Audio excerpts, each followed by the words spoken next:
Hello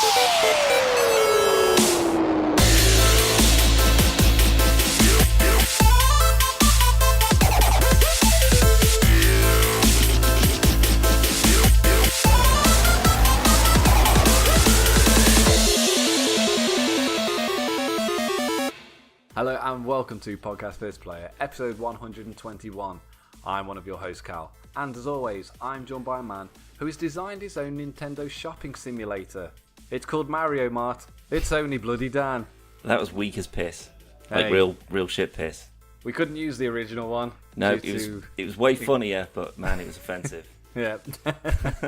How the Dinkleberry are you? I'm pretty good. I'm up for a quickie, if you are. Well, you know me, Dan. My pants are already off. Excellent. Let's get this podcast I'm out assuming of the way yours first. aren't on as usual. Oh, pants. And with that delightful segment, this week's podcast is brought to you by Blueberry.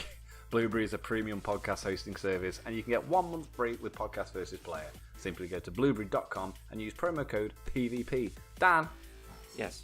would you like some news? Yes, I'd like some news. Excellent, Robot Dan. Big news, big news. With God of War's release date drawing ever closer, reviews have gone live for the next huge PS4 exclusive, and it seems critics are very impressed.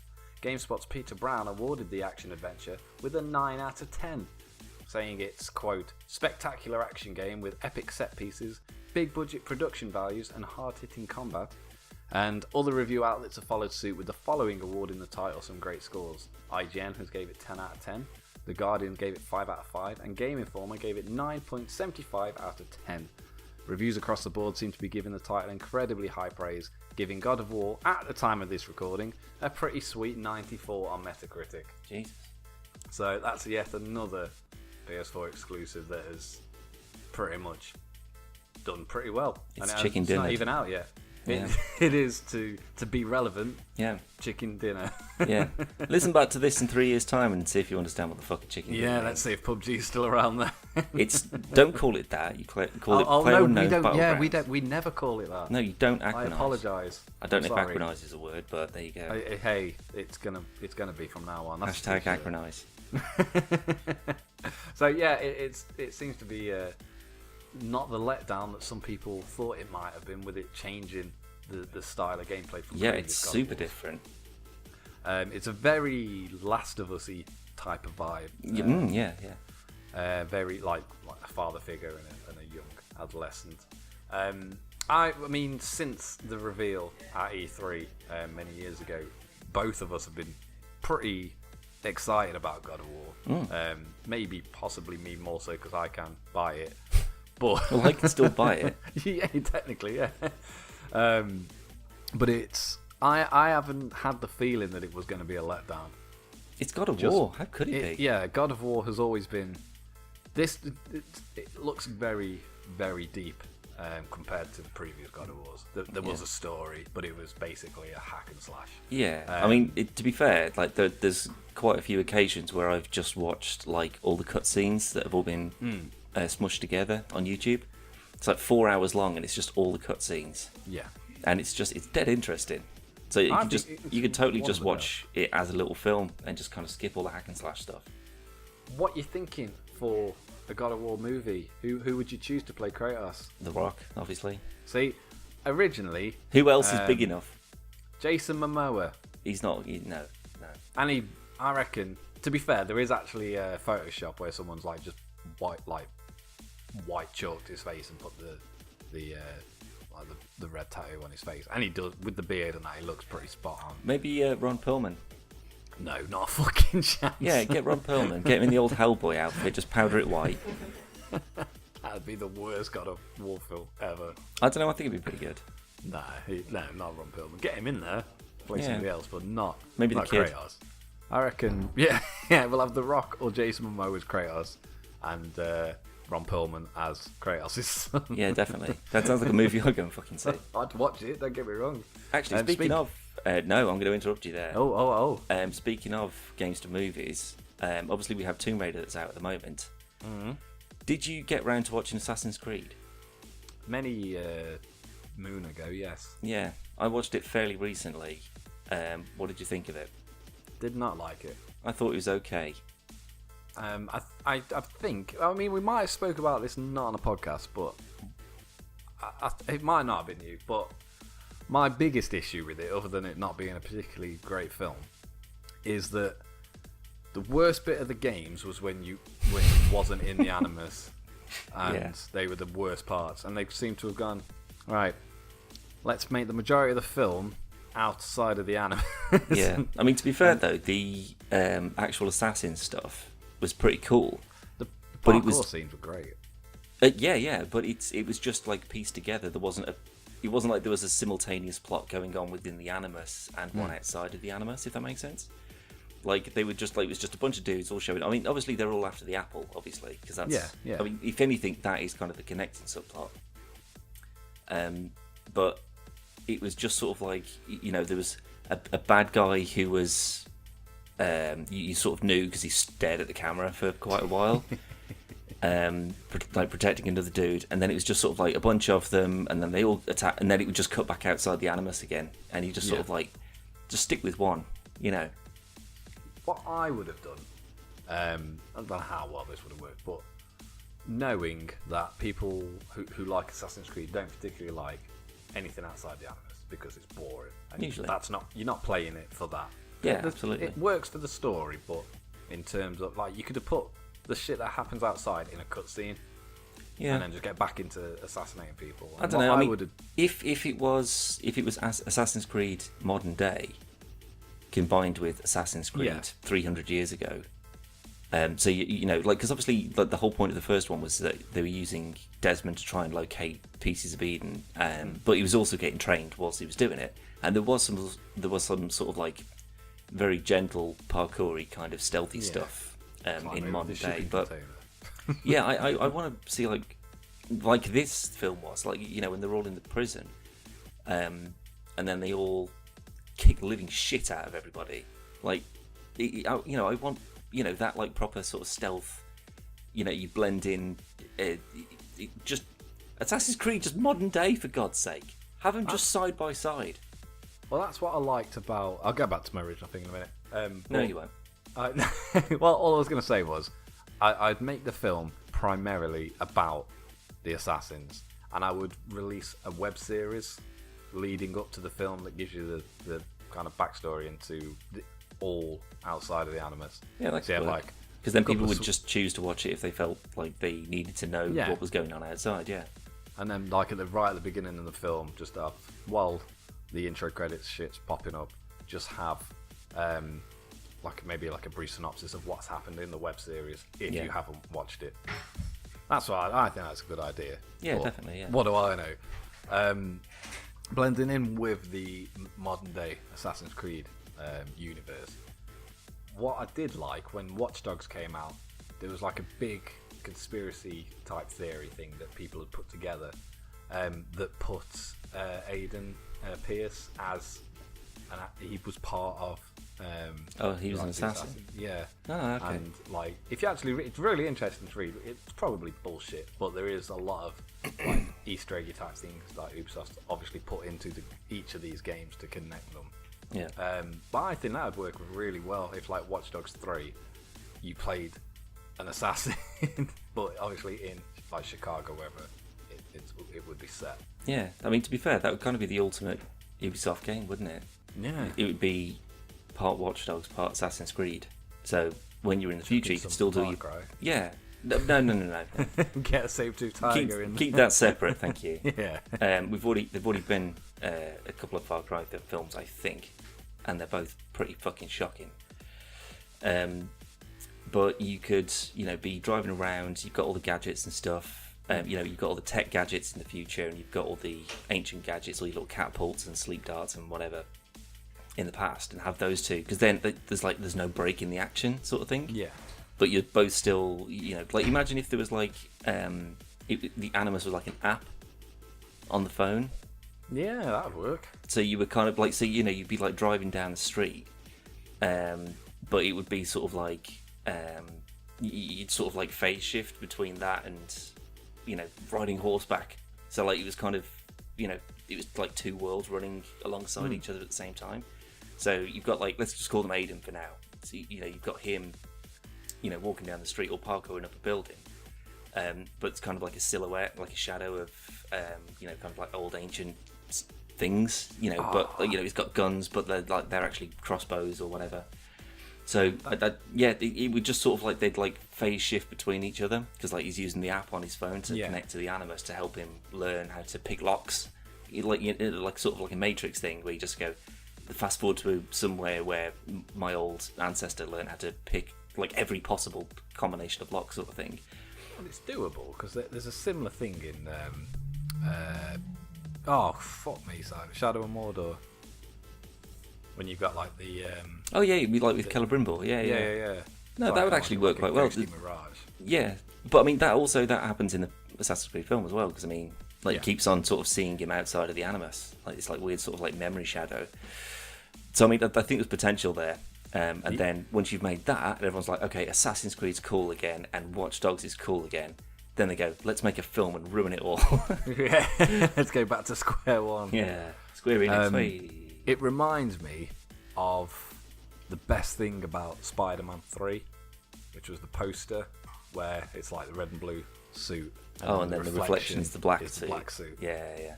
That'd be pretty cool as you like you say, especially if you could parkour like all the way up like the Empire State Building or something. Well, that's pushing. That'd be amazing. Yeah. Were there not? Could you not get Assassin's Creed robes in Watch Dogs? I'm almost positive you could, or like an Assassin's Creed coloured outfit. Or something. I remember buying a within game currency, obviously. The red and it's like white. It was like a white coat. Yeah, I used that one. And then like it had red on it. Yeah, because it was mainly just sort of like, so when I'm actually doing a bit of parkour, I'm like, yay, I'm partially an assassin. Now let's just shoot everybody. Watch Dogs was fine. It was just nowhere near as good as it was hyped up to be. Yet another Ubisoft game. Yeah. To face that tardy mother. Anyway, moving on to other games, Daniel. Microsoft has revealed a new wave of backward compatible original Xbox games coming to Xbox One. Can we not talk about this, please? Yes, we are, Dan. No. Because it gets better. A total of 19 more original Xbox titles will receive Xbox One backward compatibility support, joining the 13 that arrived last year, and these will launch in 2 batches later this month. April 17th brings everyone's favourite Blinks the Time Sweeper, Breakdown, The Elder Scrolls 3, Morrowind, Hunter, The Reckoning, Jade Empire, which is if you like Knights of the Old Republic, you'll like Jade Empire. Panzer Dragoon Auto, SSX3, and of course PvP favourite Conquer Live and Reloaded, which we will come back to in a second. Later on April 26 comes Destroy All Humans, Full Spectrum Warrior, Mercenaries Playground of Destruction. Oh, no way. MX Unleashed, Panzer Elite Action, Fields of Glory, Star Wars Battlefront, Star Wars Battlefront 2, Star Wars Jedi Knight Academy, Star Wars Jedi Knight Starfighter, Star Wars Knights of the Old Republic 2, and Star Wars Republic Commando. All games I have on the PC. Yeah. According to Microsoft, these original Xbox games will feature enhanced visuals in their backward compatibility guides and will display at up to, quote, the 4 times the pixel count on Xbox One and Xbox One S, and up to 16 times the pixel count on Xbox One X. As always with Microsoft's backward compatibility titles, all original Xbox games will be made available to purchase digitally on the Xbox Store, or you can simply insert the original disc into your Xbox One if you still have it lying around. So, a lot of Star Wars games, Dan. What I would like to know, because I couldn't see it when I was looking into it, will there be online mode support for Star Wars Battlefront 2? Well, as far as I'm aware, Star Wars Battlefront 2 is still online. On PC. PC. Oh, yeah, sorry, on PC, yeah. Which was not long before Battlefront 2, the new Battlefront 2. So Battlefront 4, technically, came out. There was just some update on Steam, and it was like, yep, now it's online again. And it's just as haunting and unforgiving as any of the other Battlefield games. But it looks worse. it does just look worse. I'd like to think though that if they're doing some kind of graphical update for all the games for the Xbox, maybe the PC guys, we get a free upgrade as well if we've already bought them all. Because I mean, I all was those Star Wars games that you mentioned, I've got all of them. Well, I remember when I rebought Cotter 2 on PC, and I downloaded there was like a slight graphic enhancement mod on the Steam Workshop. That's like highly praised. That's true. It's not brilliant. Well, no, but I mean, you can only do so so much. Like, you can't build, you know, if you've got the foundations of a bungalow, you can't build a skyscraper on it. You know, No. But I think it's is it Aperion Studios, like the sort of like the volunteer project where they're rebuilding the entirety of Cotter from the ground up. Yeah, but I think that might not be happening. Due to let me guess. I was going to get legal issues. Yeah. I mean, they must realise that if you stop projects like this, you're going to just piss the fan base off. Yeah. Because obviously, think of all the hours that those poor guys, and it looks great as well. Yeah. Like all the hours that they put in, and they just go, yeah, you can't release that. I mean, yeah, fair enough. It's your game. You own the rights. So be it. But wouldn't it be better if once they've finished it, maybe you go, well, I'll tell you what, we'll buy it off you. Yeah. And we'll release it as a remaster. I would shit my pants and buy that immediately. Oh yeah, absolutely. But I'd never understand why projects like this, because we had the Metal Gear one, which is a remake of Metal Gear Solid, and that looked absolutely amazing. It was like MGS4 like graphics. Yeah, like remember when you went back to Shadow Moses in Guns of the Patriots, yeah. and like not like when it was the like PS1, although that was fucking amazing. Yeah. But when you're actually walking around in like the old sort of like the helipad where the Hind D was and stuff, and you're just like, wow, look at. Obviously, this is like what 8 years ago, so it probably looks like shit now, but you look at it and just going, great. This looks like real life. Like this is what it actually looked like. This is incredible. But this is what it looked like to us when we played it the first time. Absolutely, yeah, it totally is. But I never understand why these kind of projects, because they obviously, none of them that I know of anyway, have done like crowdfunding things. So it's not like they need the money. Yeah. I wouldn't release anything until it was finished and you could at least get it into people's hands. And then obviously they'll be like, right, cease and desist, pack it the fuck in. But by that point, it's already on the internet and people are already sharing it around and stuff. Yeah. And you've managed to finish something that you've poured years and years and years of work into. But they don't. They go, here's a screenshot of a game we're making. It's a remake of Star Wars Knights of the Republic 2. And Disney go, fuck you. Yeah, I mean, don't get me wrong. I get why they'd say, well, you can't do that. You can't release a game that we own because fuck you. You know, that's not your. You don't own the rights to that. We'd probably do the same. Yeah, more than likely. But at the same time, if someone, like, say if someone, Christ knows why, but if they went back to like an original podcast that we did, and then re-recorded. I don't like where this is going. No, trust me. They re-recorded every line and like spruced it up and made it funnier, or you know, not funny. It can't be funnier. But, made it good. Yeah, but, you know, like did like a video behind it or something. Although we'd say, all right, well, yeah, don't sell it because no. Yeah. I'd still be like, man, that looks so much better than it used to. You know, I kind of, you know, can we? Obviously, we have to reclaim it because you know you're not doing ours. That. Yeah, but you know, fuck me, we'll credit the hell out of you for it because you know there's some decent work there. Obviously, it's hundreds and hundreds and hundreds of hours of people's own personal time that go into making something like what Aperion they're doing. Yeah, I think it's Aperion. I can't remember the name of them.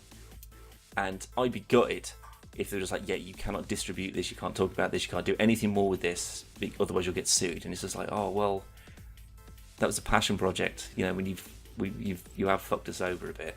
Yeah. But no one can say, well, no, you can't do that, because obviously, yeah, they can. It's just that you think, well, if it is just about the games, if it is about the gamers, then things like this, that's what gets people interested. I think it depends on the studio. Somebody was remaking Fallout 3 in the Fallout 4 engine. Yeah. And it was coming along really, really well. I remember this, yeah, because I saw the like the press release that they sent out afterwards, just saying, yeah, like, look, we can't do it anymore. Yeah, but that wasn't down to Bethesda or anything. Like they were fully back, like they were fine with it. It was down to the original voice actors. They wouldn't allow their voice clips to be used, and the people making it even said that we could very easily just re-record all the dialogue. We've got people that would do it, we've got people willing to do it, but that takes away. You're going to go into this game expecting to hear something, and it's not going to be there. And they basically want it to be the exact same game. It just looks better, and it hopefully would be less glitchy and shit. I don't know. Yeah.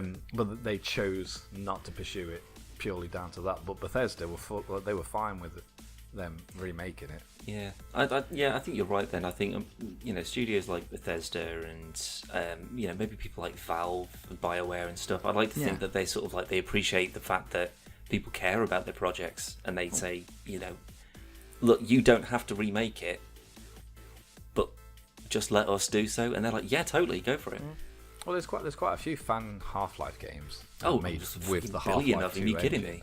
Yeah, and like say Valve are like, yeah, whatever. do you want to put it on Steam? Yeah, it keeps the passion alive. You want to go back and you want to play it, and you know that you can, trust that they're good people. But like I say, it's their property. They can do whatever the hell they want with it, and no one can stop them. It's just sort of, it bums me out a little bit, because you're just like, I would have played the shit out of that. Yeah, and it's not as if you could have said, okay, well, you make it, and we'll distribute it.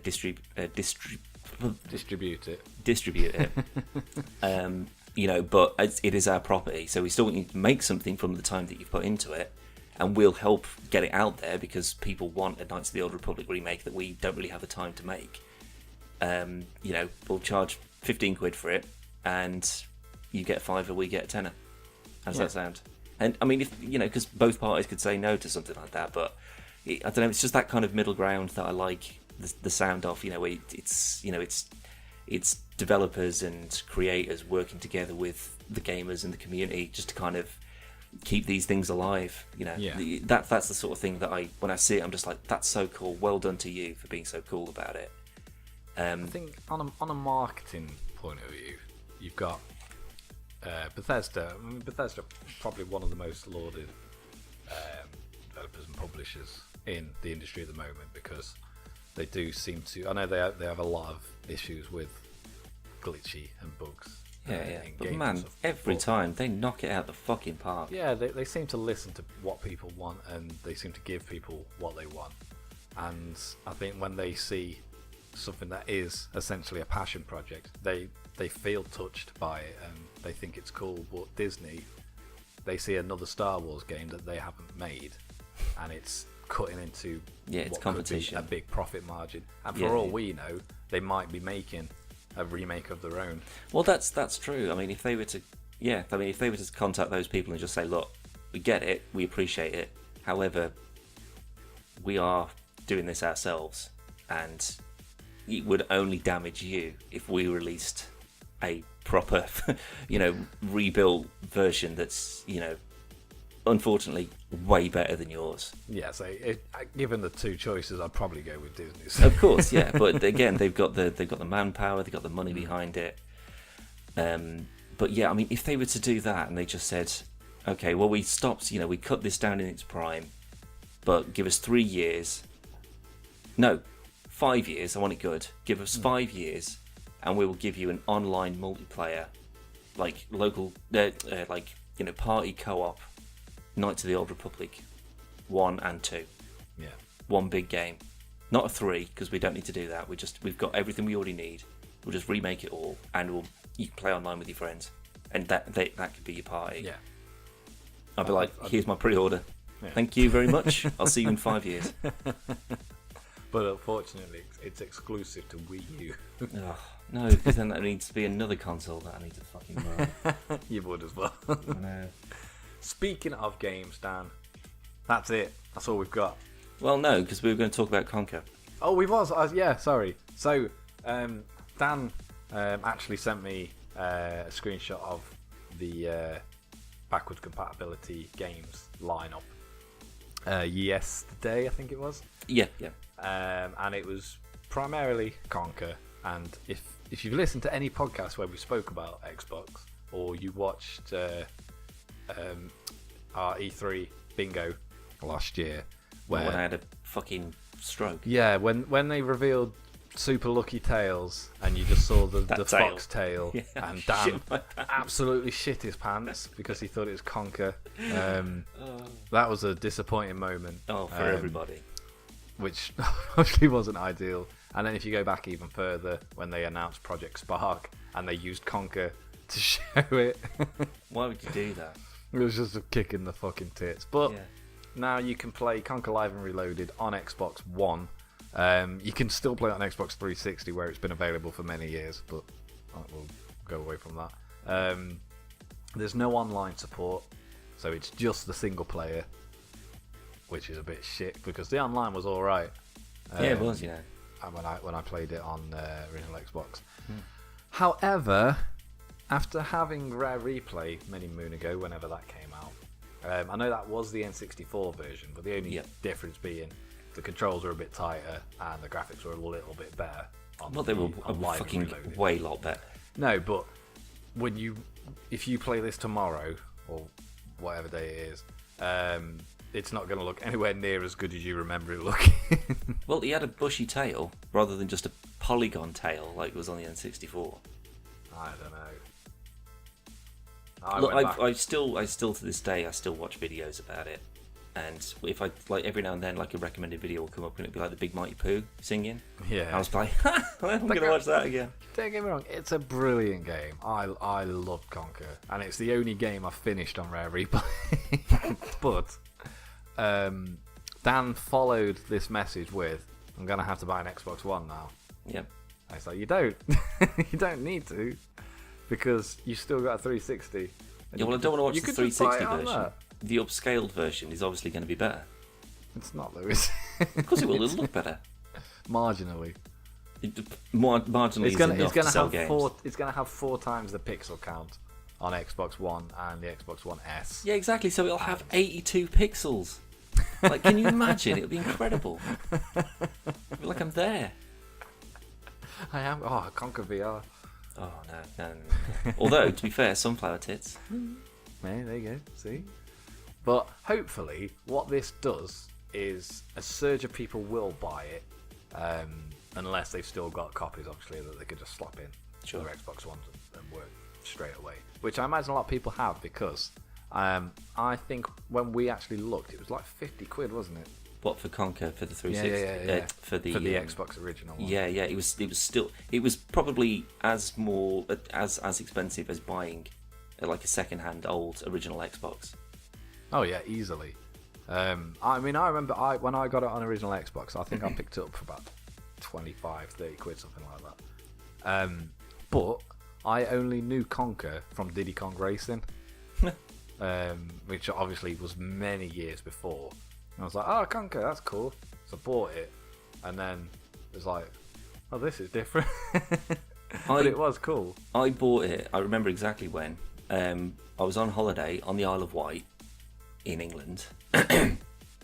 And me, because it was me and one of my schoolmates, I bought an Xbox. I bought an Xbox.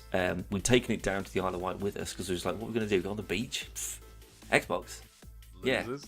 Yeah. Like, have a whole week of just Xbox. That'd be amazing. And we went to, it was somewhere like, not even a game shop, it was like W.H. Smith's or something like that. It's like a really weird shop for buying games from. Who buys games from W.H. Smith? Exactly, but that's the thing, you kind of limit it for every choice that you can think of on the Isle of Wight. It's not as if it's it's just Party packed. capital. Yeah, exactly. But I saw it on the shelf, and it was, Conker on the front or whatever, and then turned it round, and it was, I think it was a shot of Conker in the Matrix outfit, and then maybe a screenshot of like some of the war teddies, the D-Day landing thing, Saving Private Ryan. That's still one of the best levels. Oh, that's so good. Fuck me.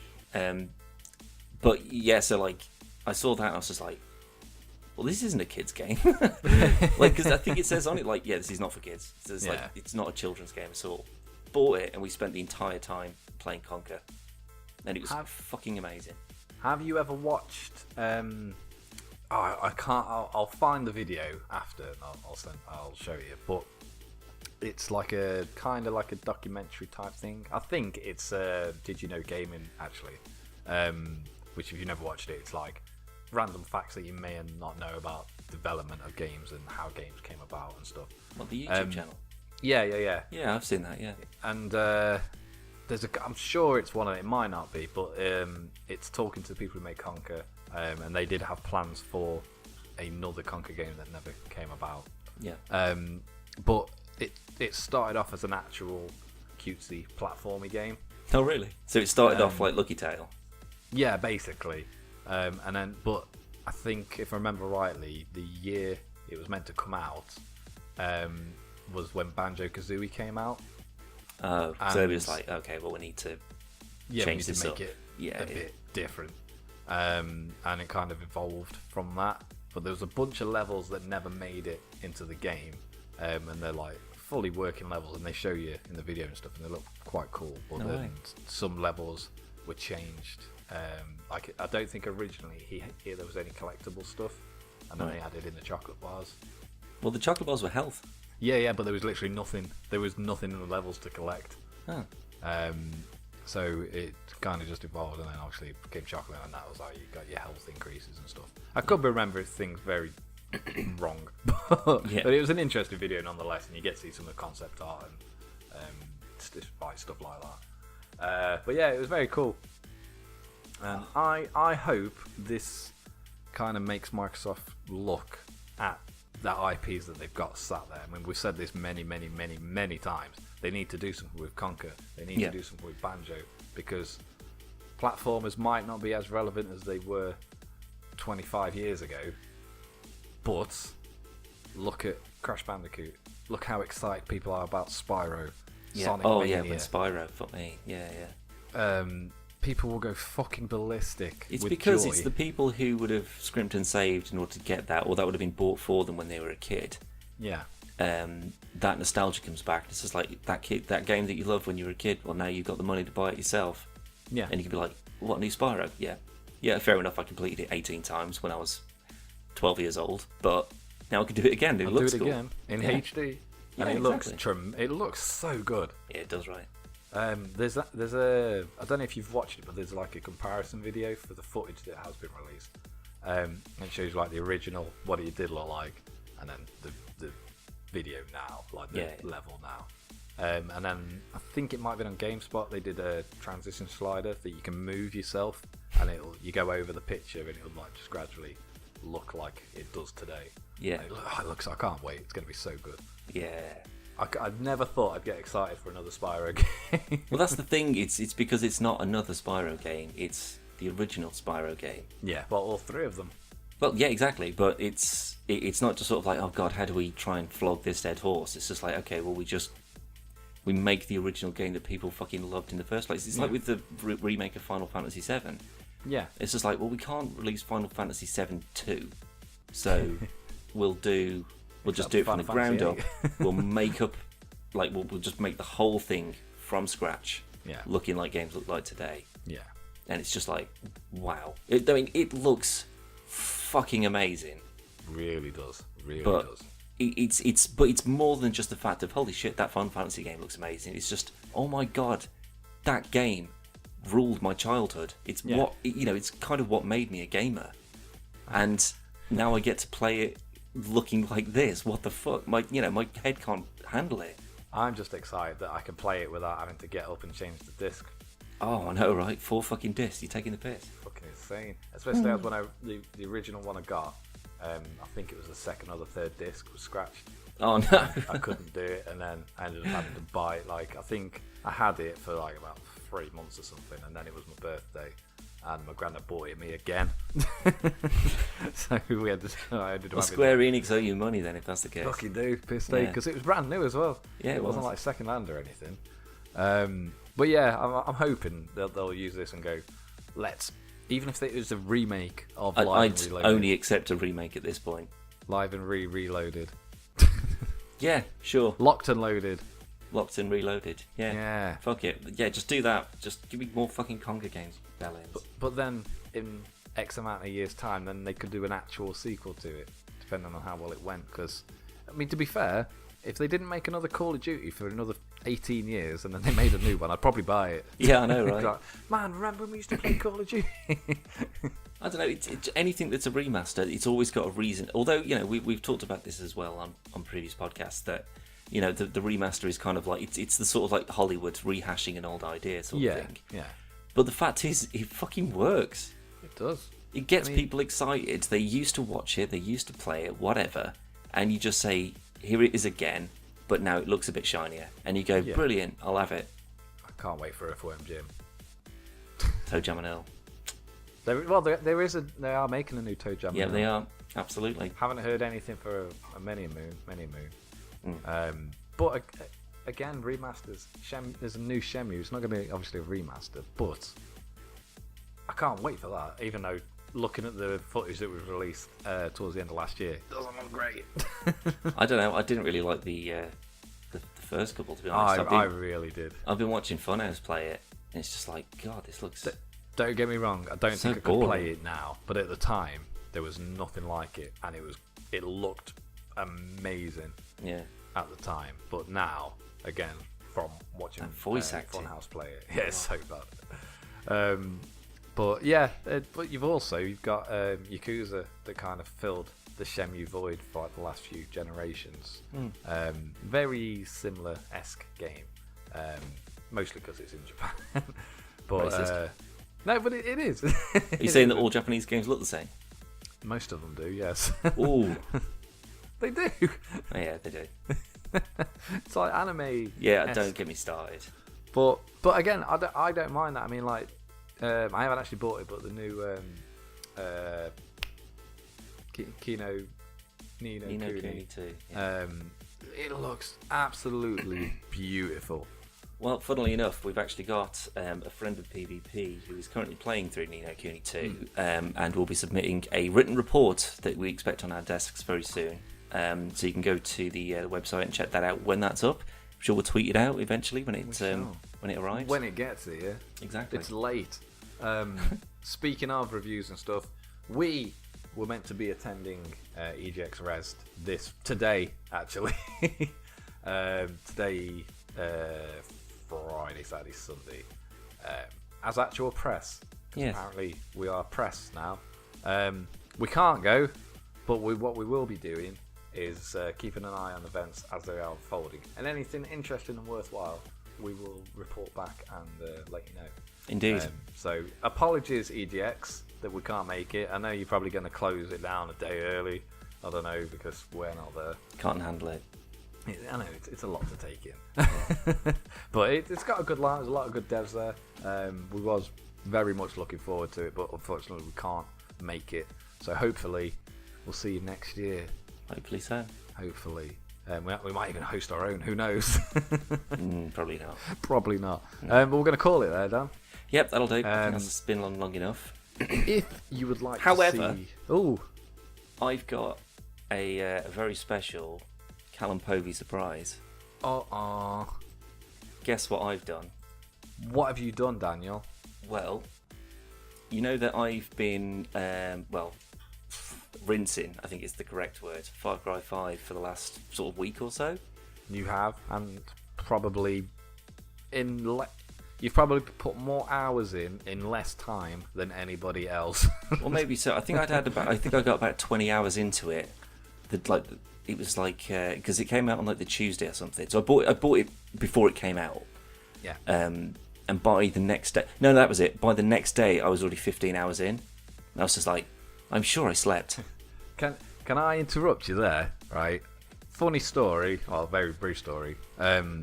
We was recording a podcast whilst Dan was waiting to play Far Cry 5. Yeah. He had I think he had 4 or 5 hours left until he could play. Yeah, literally, yeah. Although it came out about 11 o'clock here, so I actually got it an hour earlier than I was expecting to. Yeah. And I had to get up incredibly early the next day. And just before I'd gone to bed, I got a picture message from Dan, and it was like ready to go. And I was like, "Oh, you twatted!" And I was up, and I'd got ready and stuff, and it was about 5:05 in the morning, and I was just like, "Oh, I'll just message Dan. He'll get it when he wakes up." So I sent him a message on WhatsApp saying, "Hope you enjoyed Far Cry," and literally the quickest he's ever replied to me. It was literally about 2 seconds. Like, I'm still playing. I'm like, Dan, go to fucking bed. And I think later on that day, I think we was recording something. I was like, "Have you been to sleep or anything yet?" He's like, "Don't think so." I was like, Yeah. Jesus Christ. I had a few hours when I was thinking, probably isn't safe me playing this long at this point. I need to give my brain a bit of time to recharge. But then, yeah, luckily I actually had the day off from work on the day it was released. So I had not only the entire night on when I got it, but the entire day as well. Yeah. And man, I fucking rinsed it. But I've just bought it for you. You what? Yep, there you go. PvP exclusive. I have the code on my screen right now, and after this podcast, I'm going to give it to you, and we're going to play some bloody Far Cry 5 together. That's what we're going to do. And You are an absolute turd burglar. I know, right? Guess who I got it from? What's that? CD Our keys. friends, CD keys, absolutely. So See, we've just earned some money back. Yeah, exactly. But that is also a segue to the end of the show because I want to play some Far Cry. That's fine. Speaking of content, there's been for the last week and a bit. There's a video every single day on the YouTube channel and on our Instagram account. In the form of the new PvP Daily Show, which is a very brief, very quick news video, and it is on a specific topic. It's like a minute long. Watch it. It's cool. Also, earlier this week, our GoldenEye Source video, Holiday Bonds. It's got nothing to do with holidays, so whatevs. But that went up the other day. It's very funny. It's just me and Dan. Oh, did it? Oh, I haven't watched that yet. Yeah, it went up. Time of this recording, it went up yesterday. Right. So whenever you listen to this, probably 4 days ago. Yeah. But yeah, that's up, and we've got some other things that will be up probably soon. Not sure what they are though. But every single day, Monday to Sunday, there is a PvP daily. Hopefully. Hopefully so. More than likely, so I wouldn't make promises you can't keep. No. We have got some things that we will be announcing in the next coming weeks. So if you're interested in them, keep an eye on the website, on the Twitter, on the Instagram, and of course on the podcast and the YouTube channel. We are excited about them. Hopefully you will be too. And if you are, then excellent. Big bananas. Because Dan's done this, we're not going to play what's on Dan's monitor. What you can do, I can minimise the screen that I've been staring at for 45 minutes. Alright then. What is on Dan's monitor? What is on it today? Right, okay, well you're not going to get either of them, so pick one and I'll change it until you get... To the right. Okay. Oh, the one on the left, you might have got that one. Oh man. Well, While Dan's clicking through, if it's the first time playing what's on Dan's monitor, Dan's got his two monitors in front of him. I pick a monitor. He has a rotating wallpaper, and I have to guess what's on it. Okay, well you might get this one, but probably not. Have a clue? No. Oh well, I won't get it. It's absolutely nothing to do with Pingu. Is it Pingu?